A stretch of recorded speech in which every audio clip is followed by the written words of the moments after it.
You know,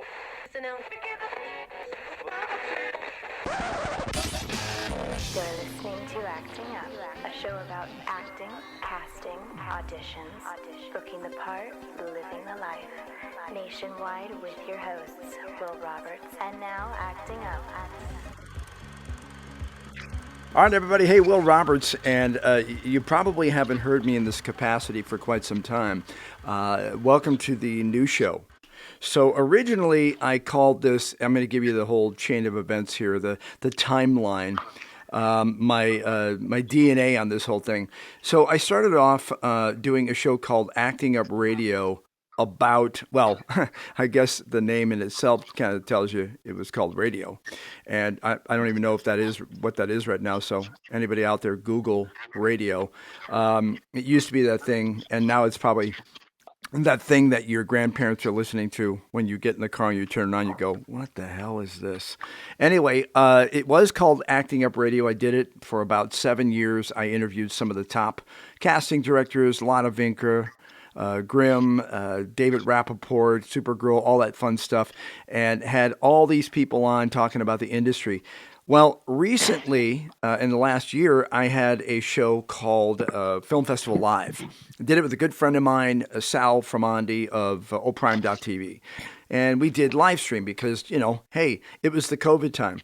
And I got really proficient at my live streaming, but it was also a lot of work. But now, here we are, 2024. I am getting an awful lot of questions about the industry. Will, what's going on?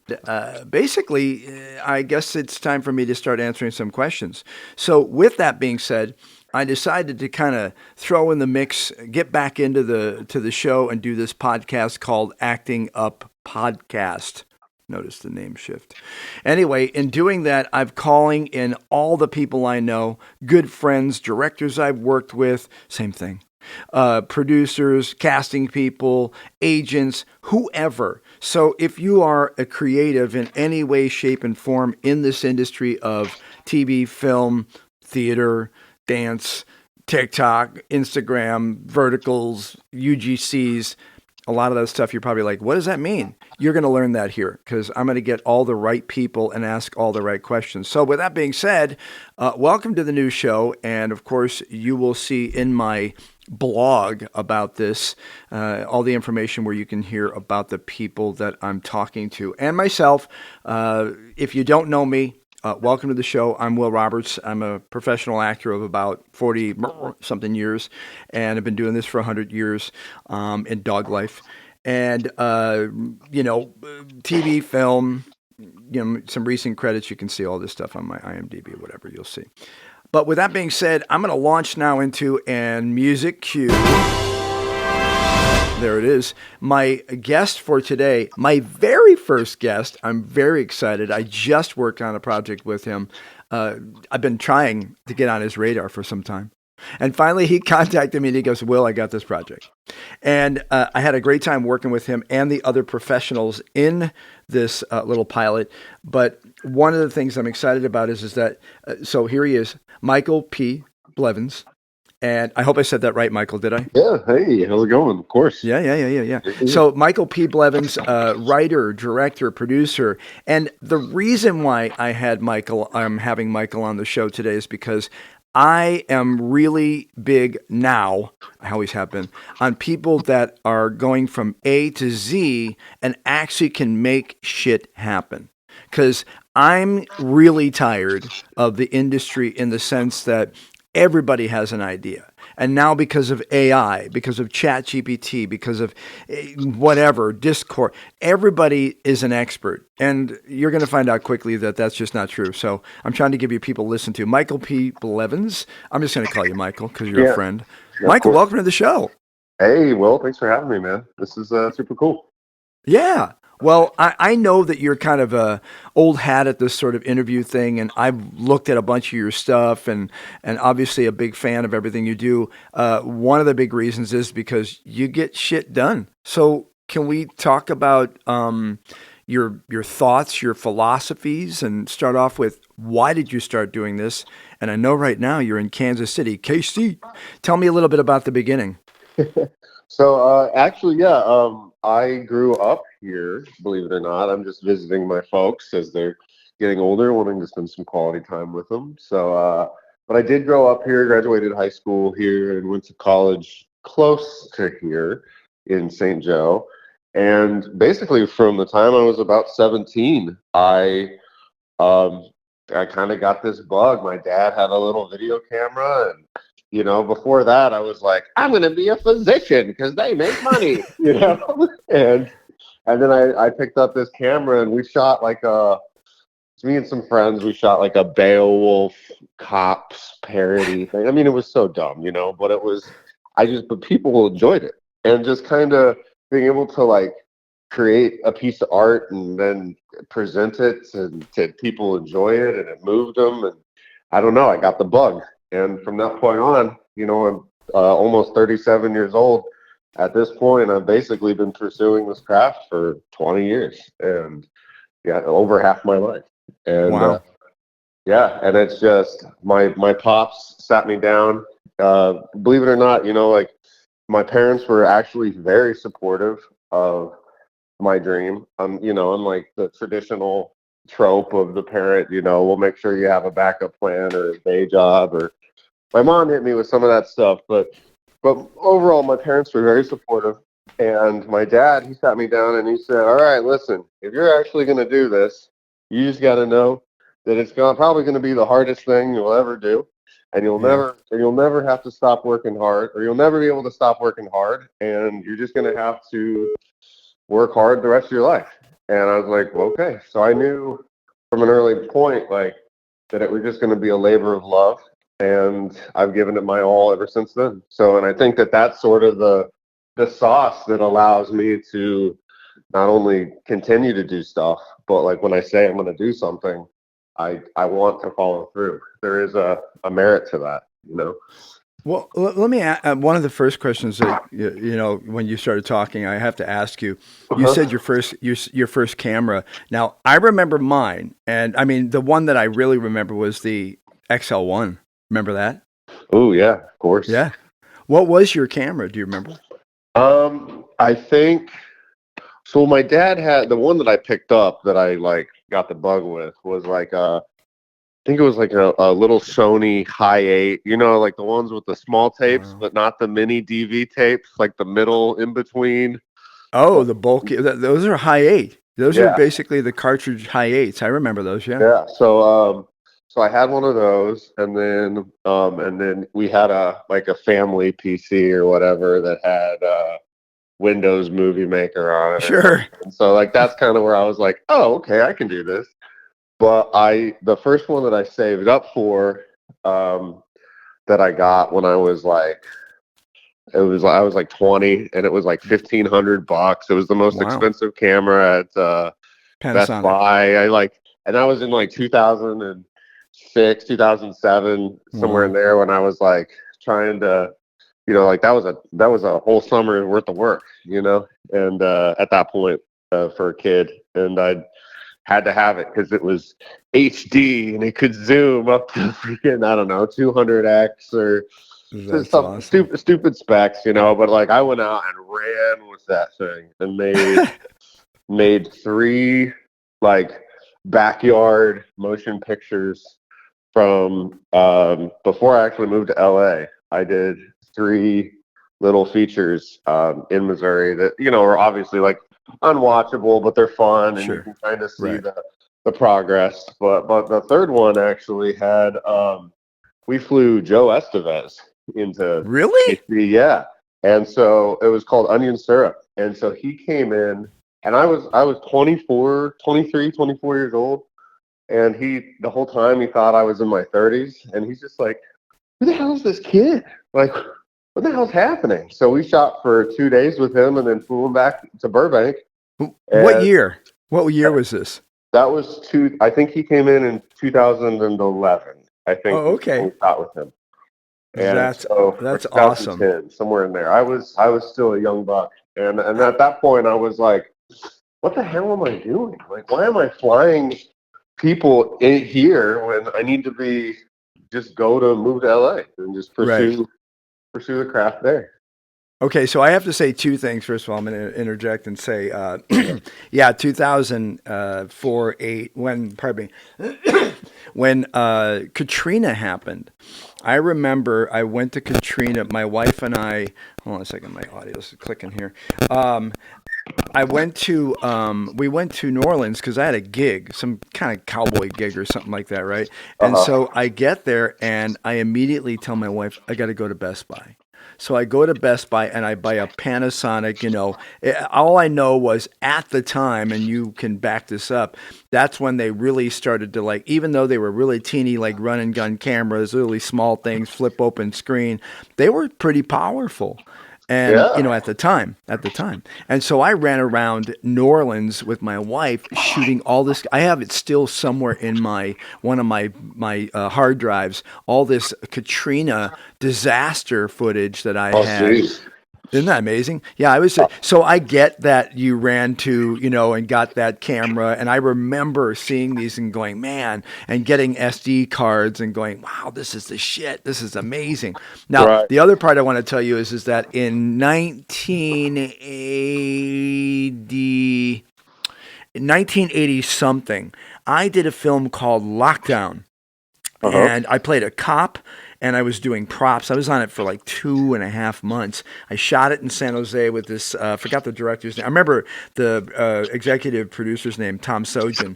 But our main guy was Joe Estevez. And Really? yeah, he was in the prison. He's one of the Sheens. Yeah. Yeah. Yeah.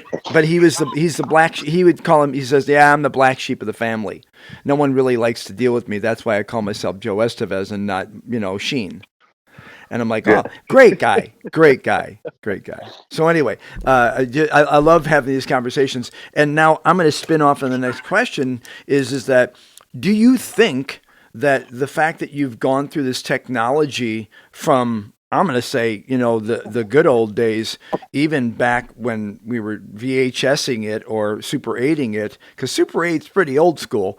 Do you think that stuff really helped teach you any of the skills that you have now? Yeah, I would say yeah. I mean, I think having access to really any kind of camera that, even if it's not like with lenses and Right. whatnot, just a point and shoot kind of a thing. Even that would, having the accessibility to that, you'd be able to learn framing and in my, like what I was doing was like learning how to produce and direct, and didn't even know what I was doing. I was just trying to get people in front of the camera to play pretend, act for free with friends and stuff. But it was, having that means of doing that definitely I was able to craft and hone some skills versus having to like go to a school and learn how to load film and then have a team, and if you don't have that team with you, you can't shoot. It would be really, really difficult, I think, without the technology boom for younger filmmakers to actually be doing what they're doing right now. Right. Well, and here's the thing. The reason why I asked that, and I kind of knew the answer, is that it's a matter of trial and error. I mean, Right. especially when you're talking about the technology. And let's be honest. I mean, you've been doing this. I've been doing this for a long time as well. And from then till now, I mean, honestly, I remember when I became like an iPhone expert when I was on the 4. And I had like a bin of like 20 different apps where I could do lower thirds and I could do green screen. I did all these things with about 20 different apps. And now I don't have to worry about that because, lo and behold, because I worked for news and I would be doing news pieces and just run and gun and shoot them and do news cuts. And I could do them all on my phone. And the news department was like over here with the Beta SPs, the 50, Yeah. the 80 pound cameras on their back. And they're going, because I was the Fox Kids Club host for so many years. And they'd go, how are you doing this? I go, this is technology, man. And Right. so now, fast forward to now, does it blow your mind, the technology and the possibilities? Well, yeah, absolutely. But I mean, honestly, even even down to like the nitty gritty of like doing like visual effects cleanup like Yeah. how easy that is to paint something out or incorporate something or to, not doing anything with AI necessarily, because that's a whole other conversation, but like just Right. doing like little cleanup stuff or like uh, just the way that software is integrated into the hardware now. And I Yeah. mean, even down to like when I first came out to LA and I didn't have any connections or anything, I was a PA that became a grip, that became a gaffer with his own truck. And I started that in, 2012, where it was just tungsten heads, HMIs, and Kino flows. And that was it. And then if you wanted big heads, you needed big power. If you wanted color, if you wanted like red light shining through or green light or blue light, that was gels. That was it. It was Yeah. gels. And Yeah. now you have lights that are super powerful, like as powerful as a 4K or a 6K. Yeah. Plug into the wall. You got shit that you can just change any color, any hue, cop lights, Right. fireworks, paparazzi lights, effects, like anything you can possibly think of. Battery powered, like the Stereotubes and like little MCs. Where on that Cougar pilot, we obviously had some big lights way deep in the back to like kind of backlight the field Sure. or the campfire sequence. But a Right. lot of that campfire sequence was just uh, firelight and then some battery operated backlights and stuff, because the technology on the sensors are so good that you can Right. actually get a clean image at 2000 ISO. Like Right. you don't have to overlight something to make it look dark anymore. Right. Well, I mean, I have to tell you that, so I'm huge techie, huge. And, Mhm. I've got these little teeny RGB lights that are like phenomenal. I mean, and you know what? Cost me $100. I Yeah. mean, great case in point. I love because of I usually do a lot of I've got my GH5. I run and gun and I shoot a bunch of stuff and I produce stuff in my sleep and whatever. But just good case in point. I bought the Rode, the little Rode square ones. What are they called? Yep. Rode. Yeah, I bought those originally for $300, and I was like, "Oh my god!" And I have had so many wireless mics from either my performing or camera, labs, Uh-huh. and every time I get them, I'm like, "Ah, these are shit." Oh my God, this is crap. Another, and even Yep. Shure, I'm over here. Oh my God, it sounds like. Anyway, I got those Rodes for $300 and it changed my life because Yeah. number one, 7 hours battery. Number one, an emergency channel that if you don't, at one time I forgot to plug it in the camera, I didn't click it in right, and I had it saved on the track. And then, lo and behold, a year later, I see the same ones, different model, but in a box. I forgot the name of them for $125, and they are legit, like baseball field. I can slap these on. The sound is great. I even use them sometimes when I'm just doing voiceovers and I don't want to hook up my Shure SM7B. I mean, Right. it's just amazing the technology and the pricing now. What you could do before, because people are always telling me, how do I set up a self tape thing? I go, if it was 10 years ago, you'd be paying at least $2,000. Now, I can tell you where to go on Amazon and spend maybe $500 and you're going to be dialed in. Right. Yeah. Isn't that amazing? Oh yeah. No, man, it's honestly it's crazy. I often think about, would I be as far along as I am now if I didn't have technology, or if I didn't have, say, like social media. Not to praise social media, because there's a lot of follies with it, but Yeah, there are some nice things that come along with that, like the networking side and the sure. access to information. And I feel like a lot of the information that I absorb on a daily basis for in the industry, half of it comes from social media. You know, Absolutely. And people should not negate that. By the way, your social media, tell us what your Instagram is. the Instagram handle is at blevfilm_LA. So Right. BLEVFILM.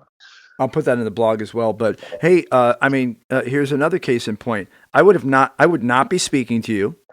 And well, I don't mean like, oh, I'm not going to speak to Michael. No, I mean like, I hate talking to him. No, I would never have met you and I wouldn't have worked on this recent project if it wasn't for social media. And I tell people all the time, I go, don't be a pest, especially as an actor. Don't reach out to people and go, oh, can you get me in? Because I get a lot of people, especially now after Oppenheimer, that contact me going, hey, I'm an actor. Can you put me in your next film? I'm like, I'm looking for my next film, bro. Right. But the point is that you're right, and you're very active on social. I love the stuff you put on there because you're not just doing you're not one trick pony where you're going, here's what I'm doing. Let me rub my my ego in your face. I mean, you're putting on stuff there that's good, and you're also showing you work, which I believe is the most important thing for social media, is to one, keep in abreast of things happening because there's a lot of stuff happening.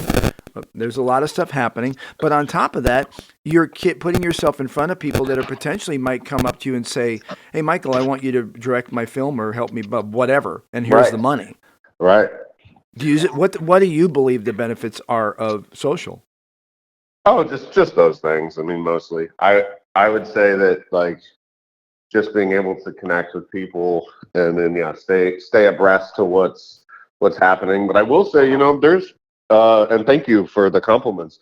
But Sure. there are moments I feel like where even me sharing my work on social media does come off as a rubbing, my ego in people's face. Like obviously I'm not that kind of guy, so No, you're not. I don't ever like try, like I honestly don't, like I'm just fighting with myself. Like I'm always trying to improve. I'm always trying to outdo my last project. I Right. really organically do not think or compare to other people's project because it's dumb, but I don't really have the time for that. I'm worried and thinking about my other stuff.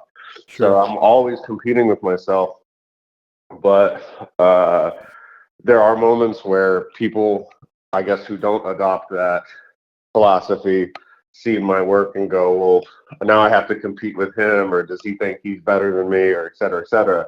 And I think that, like, that might be a folly of social media where you can't really defend yourself against those kind of feelings from other people. You just have And to nor should put it you. out. Yeah, And you shouldn't, but you just have to put it out there and hope for the best. And I think that the talented people, the people that are supposed to be in your circle, they'll gravitate towards you. right. Well, I was gonna ask you, what are the pitfalls, but I think you just did a great explanation, and I'm gonna dovetail on that and say that I totally agree with you that the best way to put yourself on social media, I mean, look, the more you succeed, this is the old adage, the more you Right. succeed, the more people want to take you apart. Right. I remember when I started getting a lot more TV and film, and I was doing some good stuff. And it's funny, I had 300 Facebook followers that I had done stuff with over in the last 40 years. And then Uh-huh. those 300 people, out of them, maybe one other person is still an actor. The rest of them, they're no longer actors, and they don't respond to my stuff anymore. And I'm not hurt. I Right. understand because when people come after you, this is just my little philosophy, maybe, but when people come after you, especially on social media, I hate to say this, it's because they're jealous. And Yeah. it's because you're doing something. And Michael, you're right. You're very selfless in your post. It's not like you're going, yeah, I worked with this person, I did that. The joy of your work actually comes out. And I'm not just saying this to compliment you because I'm hoping you'll put me in your next film. Hint, hint. I'm kidding. But my point is that that rings true. And when you're on social media, it's really easy. Like there's this guy who teaches a lot, and I Uh-huh. see him come on, and he's kind of New Yorkish, and he's like, "Yeah, you got to do my shit. Or you don't do my shit, you're not going to get cast." And I'm like, that is basically a commercial, and I got it. And newbies will look at that and go, "Well, the guy seems to know what he's doing." But my point is that if you ring true in your heart about what you love to do and what you do, and you do this, I think there's a lesson to be learned about how to approach, especially this business, because it's a dog eat dog world. Yeah. Oh yeah.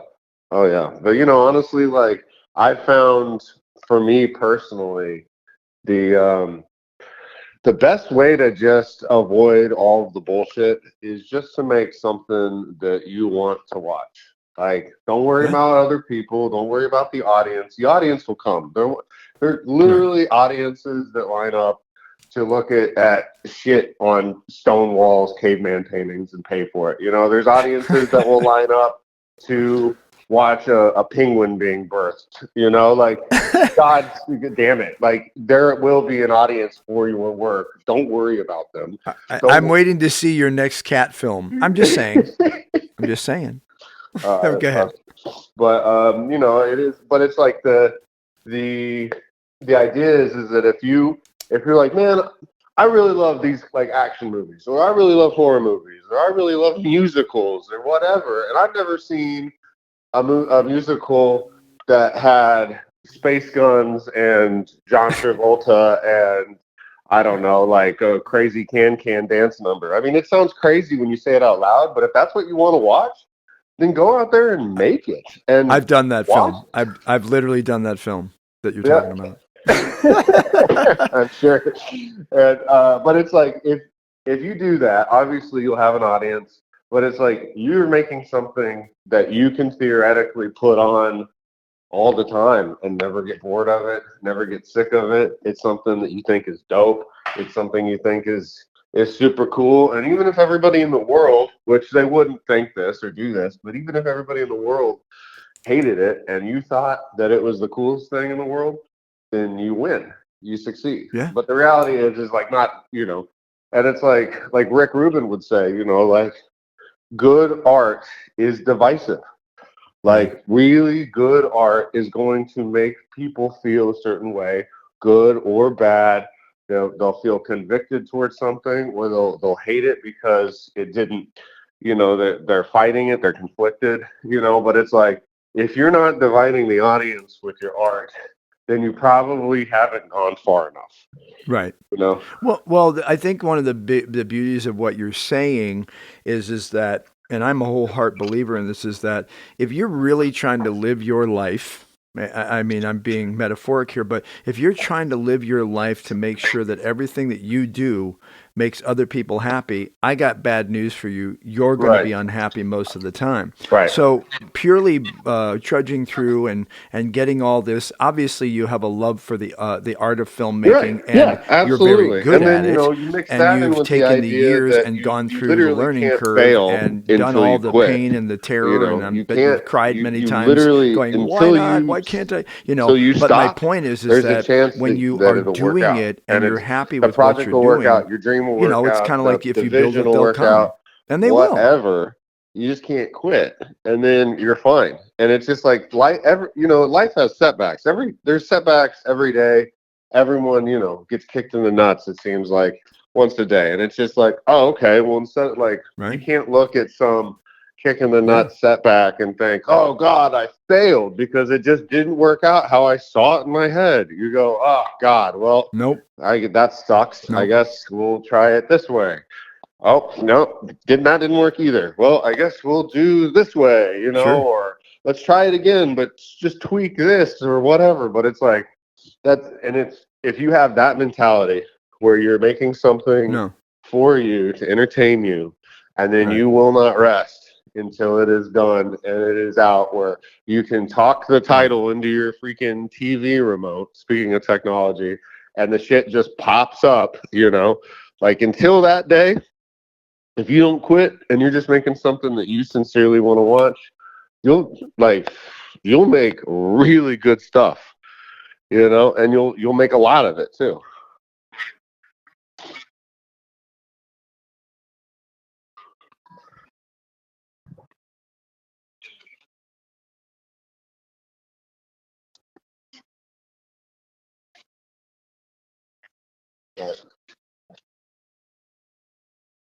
Yeah.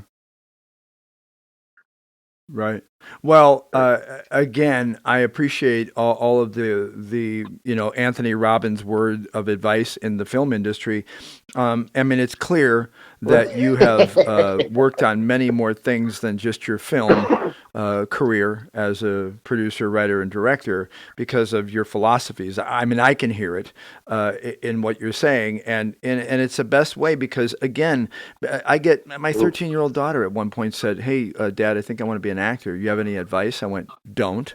But if you're going to, you need to understand this one statement I'm going to make, and that statement is: this is the worst career, the worst industry you could possibly try to get into. And most people go, but why? I just want to be famous. And you know what? You got to find a way to be able to deal with the demons that come with this industry, which Right. you know as well as I do. There's an awful lot of them. But staying true to your heart and your philosophy and producing things and putting things out, that's the key. Also, I think the key is I like the game.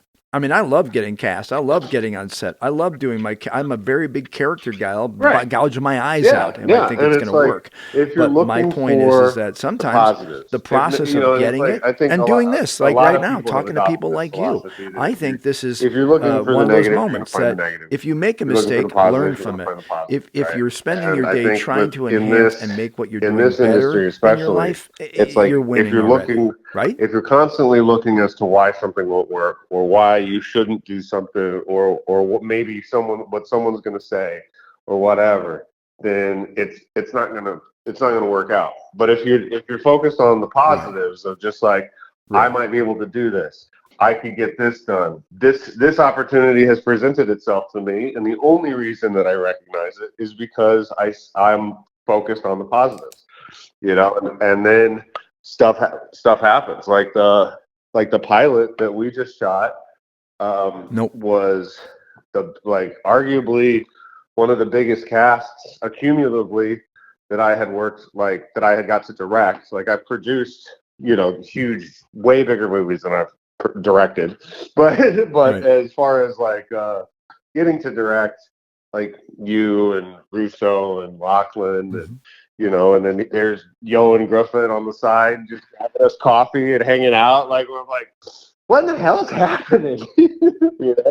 And it's just like that just came because Uh-huh. I was like, I got that movie Winter Set that was at the Cannes Film Festival this last year, and it's not out yet, but there's a character in it that I really, really adore, Yeah. and he's kind of a crazy farm boy fuck up, but he's Yeah. a wild one, and I was always like, I would love to see more of him, but more of like how he became this Hmm. guy. And it's like no one else is going to do that. Like literally, no one person on the planet could provide that for me.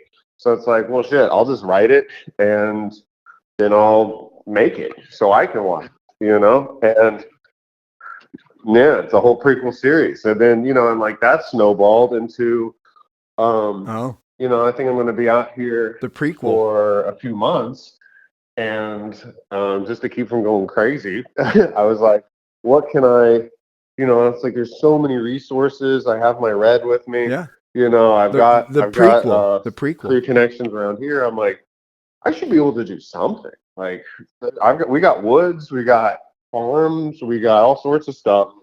So yeah, where I ended up um, talking to some buyers and some salespeople, and they basically told me they're like, yeah, with your resources, if you incorporate into like this kind of story, then we Yeah. can get you capital for it. And it's like, oh my You god. got a lot there.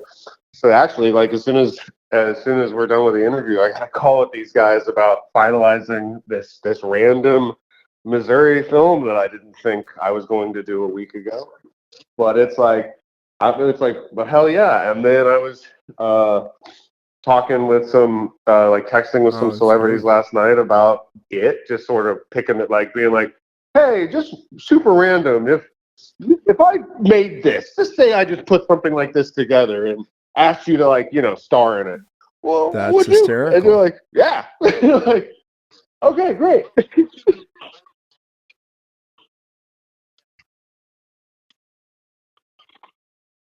Uh-huh.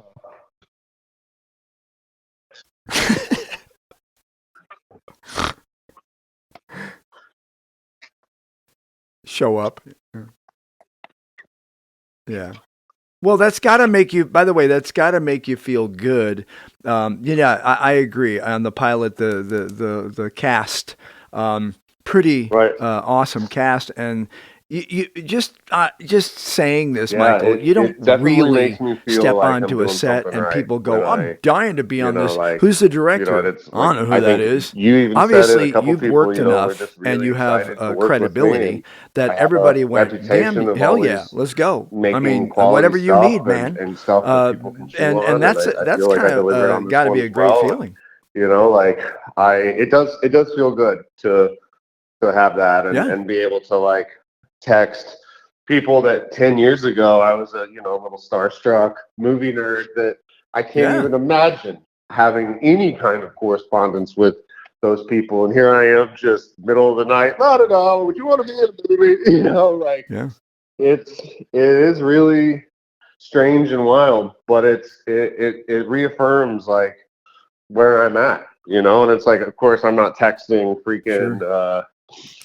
you know, like Kevin Costner or something right now, but I imagine that there will Hanging be a out. day where that's Right. also Yeah. like, you know, where it's, you know, Tarantino's texting Brad Pitt, like, yeah, I'm doing something. You want to take a look at it? Yeah, sure. You know, and it's like, I know I'm going to get there. Brad Pitt. Yeah.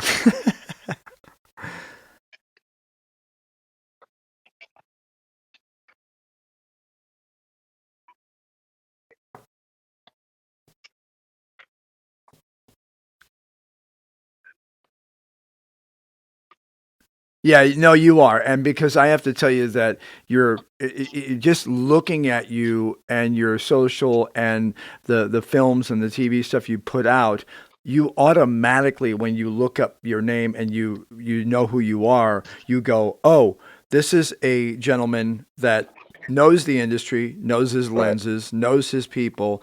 And here's the biggie. This is the biggest problem in the industry right now is that I got 10 directors I know that have got 15 projects that have never seen the light of day.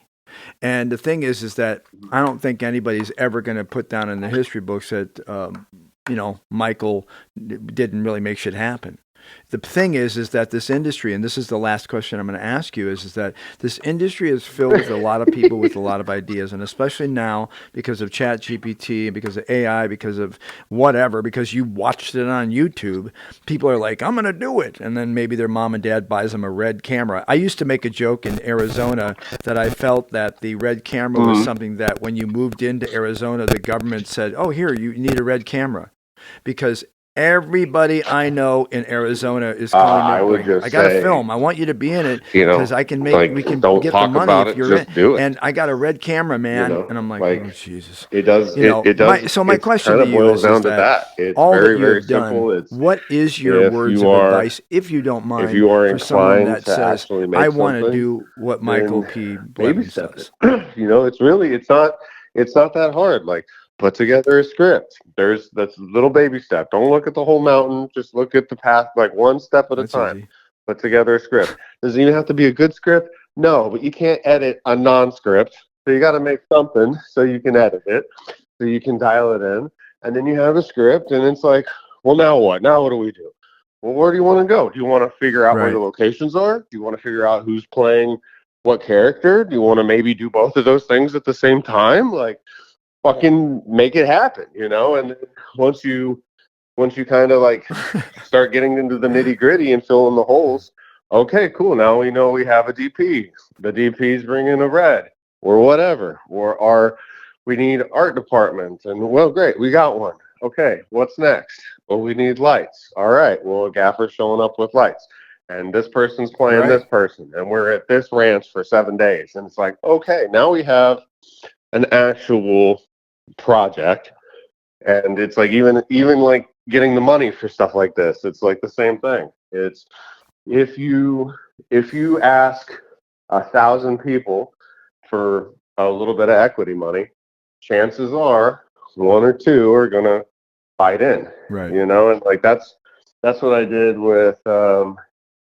Winterset, you know, where I the first two movies I did, Digging to Death Right. and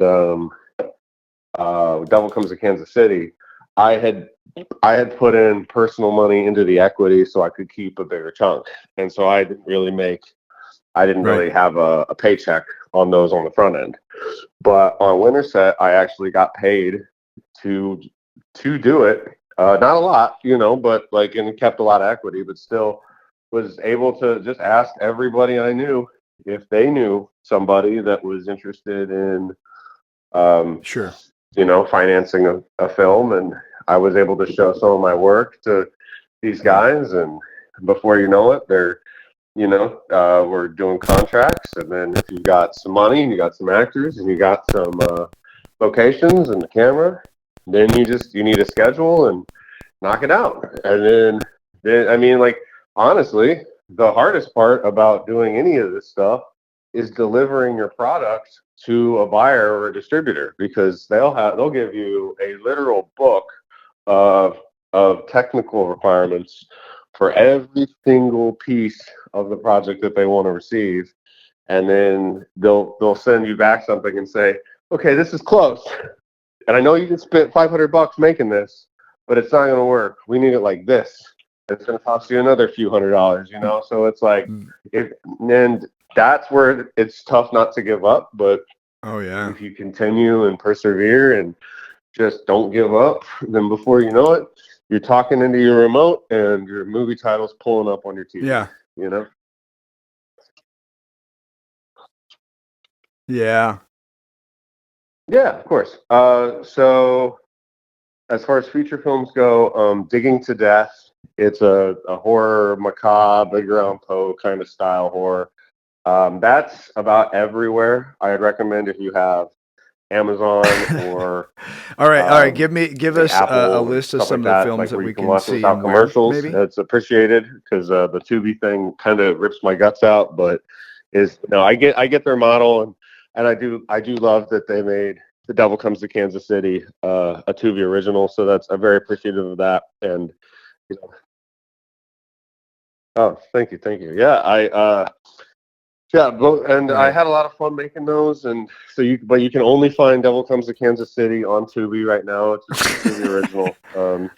And then Winterset will be. Can't really tell you Right. who's looking at it yet, but Both great it's going to posters, be a by the big way. one, Both. if not theatrical. So that'll be exciting. Uh-huh.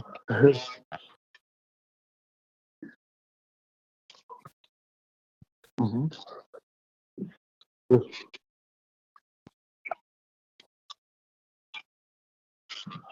I just say do your homework. Like show up so Okay. prepared that you're going to tell Sorry, the I lied. One director, more no, question. that doesn't make sense for Small my pearl of character. wisdom for Like, that's actors. okay. Um, Like be so you've worked with some of the prepared best, that you and I'm can sure some of the actually worst. defend if What little and not tip to would you say give you fight the actors, director every time you either can, onset, but offset, if they or go, oh, I whatever? need you to run over here, and you go, well, my character's backstory is that his legs limp and he doesn't really, or whatever, then it's like, okay, that makes sense. That way you Wow. can stay consistent Yeah. throughout the picture, but also, like, a good director isn't going to tell you how to act or how to No. behave. A good director is going to try and get through his shot list. He's going to try and get through the call sheet, make the scenes connective, and like make sure that the blocking Right. is good. So and like make sure that the beats and the moments hit and the story. But it's like, if you know that going into it, then you know that No. the expectation is very, very high,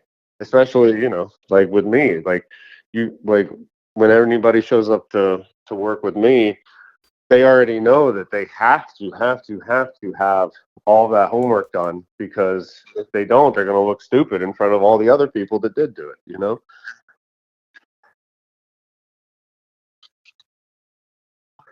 Right.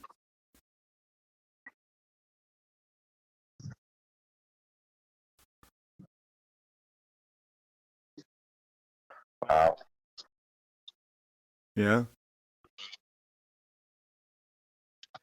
Absolutely. Yeah. Interesting you say that, and thank you for that validation as an actor, because when I did Oppenheimer, I spent 3 months with the George C. Marshall, General Marshall Foundation, and I literally uncovered everything I could possibly do, down to his video of him, what he did and everything. An interesting thing, when I walked on set and we did all the costuming stuff, they gave me a wedding ring, they gave me this and that. I go, I'm sorry, that's incorrect. And they go, what do you mean? I go, he wore a pendant, a pinky ring that was a military ring, but he never wore a wedding ring. And he had these glasses, and I had my own from the 30s. And because I love that kind of shit. And it's funny because when we walked on set, Nolan literally said maybe 3 words. I mean, we all joked around. I sat in a room for 12 hours with, Matt Damon, Cillian Murphy, and all the rest of these guys. But the point is that it was amazing to me. It's kind of the same thing when I walked on your set, is that a lot of directors, in my opinion, that are insecure, spend most of the time, like I did a film, I can't really say it because if I do, the director might hear it and go, oh shit, that was me. But I did a film and the director literally wanted to talk in between every single line. And I'm like, am I doing this wrong? It's kind of like what my wife does when I try to speak Spanish. She goes, no, it's this. And I'm like, I just said that. Are you telling me I'm saying it wrong? And she's like, no, but here's how you say it correctly. I'm like, okay. But the point is that, if you do your homework as an actor, then you aren't acting. And that is the key, is the whole thing, is you are that person in, whether it's historical, which that was, or in your case, it was a person who had this deal with this person. The point is that if you play it, like you said, and know your homework, you're not going to be sitting there uncomfortable trying to figure out what your next move is and what you're thinking, because you're just going to do it. So I appreciate that bit of information. Michael P. Blevins, of course, writer, director, thank producer. you so much, Will, for having me. If you want to check him out on Instagram, which you do, or you want to go to BLEV film _LA. Again, B as in boy, L as in Larry, E as in envelope, V as in Victor, film _LA, like Los Angeles. Michael, I'm just so glad that you came on and you're my very first guest. Yeah, you did a great job. I'll let everybody know when this is on. Michael, hang on the phone for a second. I'm going to close this out. Hey, everybody. Thanks for listening to the show. Of course, you're now on Acting Up Podcast. I appreciate it. I'm Will Roberts. You can check out on my site, actorwillroberts.com. The page here for this, again, is actorwillroberts.com. Check it out on Instagram. I am Will Roberts Official. You'll be seeing these podcasts. Michael is the first. I'm very excited. And again, make sure you check out his films, Devil Comes to Kansas City, and the other one I'm looking at, which I love. The guy looks like he's in his underwear. Yes, he is. Digging to Death. Check out all these. That one's on Tubi, I believe, but it doesn't matter. Check out actorwillroberts.com. You'll see the blog and all this information. Have a great weekend, and remember, it's all about you, but make sure that you're being a team member. I'll see you next week, or I'll hear you next week. Thanks for coming on.